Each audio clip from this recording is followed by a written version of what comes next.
సూర్యరావుపేట భారతమాత సెంటర్లో కొలువైన శ్రీ సంతోషిమాత ఆలయ ప్రాంగణంలో శరన్నవరాత్రుల సందర్భంగా చండీ హోమం కార్యక్రమం ఘనంగా నిర్వహించారు. కార్యక్రమంలో ఆలయ ట్రెజరర్ చౌడవరపు వీరప్రసాద్ దంపతులు, పలువురు దంపతులు పీటలపై కూర్చుని వాస్తు పూజలు, మండపారాధనలు శాస్త్రోక్తంగా చేశారు. వేద పండితులు సవితాల లక్ష్మీప్రసాద్ శర్మ, సవితాల మహేష్ అవధాని పీటలపై కూర్చున్న దంపతులతో పూజా కార్యక్రమాలు చేయించారు. వేద పండితుల మంత్రోచ్చల నడుమ దంపతులు భక్తి శ్రద్ధలతో పూజలు చేశారు. ఈ సందర్భంగా ఆలయ అర్చకులు మురళీ శర్మ, సవితాల లక్ష్మీప్రసాద్ శర్మలు మీడియాతో మాట్లాడారు.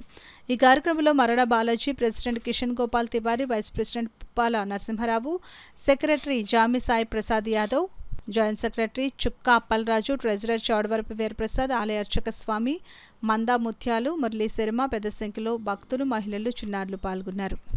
దేవి యొక్క మండప ఆరాధనలు, సకలమైనటువంటి కార్యక్రమాలన్నీ కూడా సంపూర్ణంగా చేసుకుని ఇక్కడ ఉన్నటువంటి యొక్క పెద్దల వారి చేత, అలాగే ఇక్కడ గ్రామంలో ఉన్నటువంటి పెద్దలు, ఇక్కడ ఉన్నటువంటి యొక్క సభ్యులు, అలాగే వాలంటీర్స్ ప్రతి ఒక్కరి చేత కూడా ఈరోజు ఈ మహోత్తరమైనటువంటి యొక్క హోమ కార్యక్రమం జరిపించుకుని అమ్మవారి పూర్ణాహుతి కార్యక్రమానికి అందరూ కూడా సన్నిసిద్ధులై వెళుతున్నాము.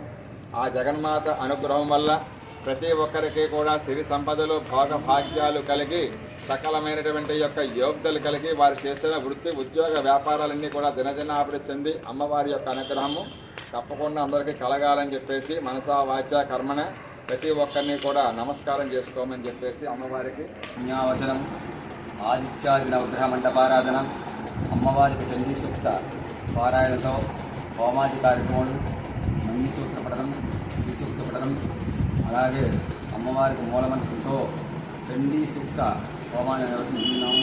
కనుక ఈ కార్యక్రమానికి 50 మంది కూడా భక్తులు ఇచ్చేసి, అలాగే ఈ కార్యక్రమంలో కూడా భక్తుల యొక్క సహాయ సహకారాలు మరియు ఆలయ కమిటీ యొక్క సహాయ సహకారాలతో ఈ కార్యక్రమాన్ని నిర్వహిస్తున్నాము.